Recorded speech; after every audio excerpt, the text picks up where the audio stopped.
안녕하세요. 제2 서울창의예술교육센터 찾아가는 미술관입니다.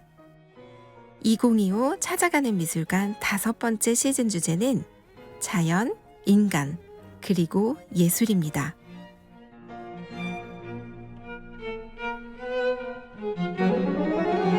(19세기) 프랑스는 황제가 다스리는 제정시대에서 자유와 권리를 중심으로 국민이 주권을 가지며 정치, 사회가 운영되는 공화정 시대로 바뀌는 시기였습니다.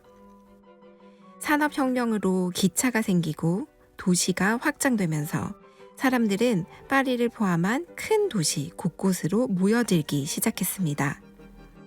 도시에는 새로운 건물들이 세워졌고 모여든 사람들은 경제 성장을 위해 밤낮 없이 일을 해야 했어요. 노동자들의 노동 강도는 점점 높아졌고 정치적 혼란으로 인해 잦은 혁명이 일어났습니다. 이러한 현상들은 사람들을 점점 불안하게 했습니다. 경제가 성장하며 도시의 삶이 화려하고 풍요로운 것처럼 보였지만 정작 개인의 삶은 고단하고 불안한 시간의 연속이었습니다. 결국 빠르고 복잡한 변화의 혼돈 속에서 예술가들은 아름다움의 본질에 대해 생각하기 시작했어요. 인간이 인위적으로 만들거나 장식하지 않아도 그 자체만으로 아름다운 자연과 거짓으로 꾸미지 않는 우리 삶의 일상 등을 바라보며 완벽한 편안함을 느끼게 되었고, 바로 이러한 예술적 관찰과 감성의 발견은 인상주의가 시작되는 중요한 배경이 되었습니다. 19세기 미술은 사회의 변화와 함께 새로운 흐름을 만들어가며 신고전주의, 낭만주의, 사실주의, 그리고 인상주의 등의 사조를 탄생시켰습니다. 2025 찾아가는 미술관 5번째 시즌에서는 보이는 현상을 사실적으로 표현한 사실주의와 빛의 변화를 통한 다양한 자연의 색채 및 현상들의 순간적인 인상을 새로운 표현 방식으로 묘사하는 인상주의를 살펴보겠습니다. 사실주의는 신고전주의, 낭만주의와 다르게 현실을 과하게 장식하거나 이상적 표현을 추가하지 않고 눈에 보이는 상황을 있는 그대로 그리는 미술사조입니다. 시대적 변화와 문제점들도 과감하게 표현하고자 했기 때문에 때로는 노동자의 고단한 삶의 모습과 사회적 갈등으로 인한 전투와 시위 등을 사실적으로 묘사한 작품들도 남겼습니다. 대표적인 작품으로는 귀스타브 쿠르베의 돌을 깨는 사람들, 오노레 도미에의 3등 열차, 장 프랑스와 밀레의 이삭 줍는 여인들 등이 있습니다. 작품 속 인물들은 모두 평범한 일상의 모습이지만 사람들의 움직임, 거친 옷감과 주름 잡힌 얼굴의 표정 등을 통해 사실적인 현실의 모습과 감정을 느낄 수 있습니다. 사실주의는 산업화 이후 나타난 현실의 문제점들을 기록하듯 표현하였습니다. 그런데 이 무렵 사진기가 발명되었습니다. 이것은 있는 모습 그대로 똑같이 그리는 그림의 필요성이 줄어들었다는 뜻인데요. 그러자 예술가들은 새로운 질문을 하게 됩니다. 그렇다면 그림을 통해 무엇을 표현해야 할까? 그들은 눈앞에 보이는 현상보다 내가 느낀 순간의 인상, 즉 마음에 남는 느낌을 표현하려고 했습니다.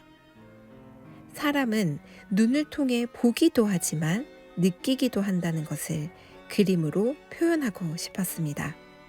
이렇게 시대의 변화 속에서 인상주의는 시작되었습니다. 19세기 인상주의는 프랑스를 중심으로 시작되었습니다. 특히 그 당시 프랑스 파리는 유럽 예술의 중심지였어요. 많은 예술가들이 프랑스에서 그림을 배우고 작품 활동을 하며 서로에게 영향을 주고받았고, 이후 인상주의는 영국, 독일, 미국 등으로 퍼져나갔습니다. 사실주의에서 인상주의로 넘어가는 것은 기존의 방법이 아닌 새로운 방법으로 그림을 그렸다는 것을 의미합니다. 에두아르 마네는 사실주의의 전통적 기법으로 그림을 그리던 중 빛과 색채의 표현을 통한 현대적 감각을 작품에 도입해 인상주의로 넘어가는 결정적 전환을 이끈 화가입니다. 그는 인물과 주변 환경에 대한 사실적 묘사가 돋보이는 전통 회화의 기법에서 벗어나 새로운 시도를 통해 주변의 분위기와 인간의 감정을 표현하는 작품들을 남겼습니다. 이제 인상주의의 아버지라고 불리는 마네의 작품을 살펴보며 그 특징을 관찰해 보겠습니다. 전통 아카데미 회화는 인물을 중앙에 두고 주변을 통해 균형 잡힌 배경과 명확한 이야기 구도를 요구했습니다. 그러나 마네는 화면의 중심을 피하거나 인물의 얼굴과 신체 일부를 과감히 잘라내는 등의 의도적인 비대칭 구도를 사용했어요. 이것은 마치 넓은 공간 안에서 일부분을 사진으로 포착한 듯한 현대적 감각을 보여주는 듯합니다. 마네는 원근법과 명암을 활용해 입체감을 만드는 전통적 방식에서 벗어나 배경을 생략하고 단순화하거나 그림자 사용을 최소화하며 화면 전체를 평면적으로 연출하여 감상자의 시선이 자연스럽게 인물에 집중되도록 구성하기도 했습니다. 마네는 세밀한 묘사보다는 부드러운 붓질과 전체적인 분위기 전달을 중요하게 생각했어요.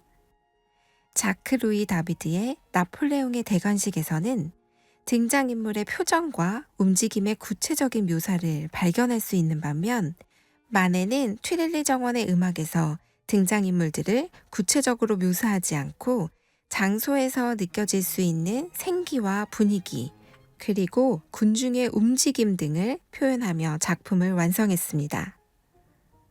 이렇게 마네는 기존의 방식을 넘어 새로운 시도를 이어갔고 이후 많은 작품을 통해 빛과 색채의 변화, 그리고 인간의 자연스러운 감정을 표현하며 인상주의의 시작을 열었습니다. 일상 속 장면을 색감과 빛으로 담아내며 새로운 그림의 길을 연 화가 에두아르 마네. 제2 서울창의예술교육센터 찾아가는 미술관 5번째 시즌 자연, 인간, 그리고 예술이었습니다.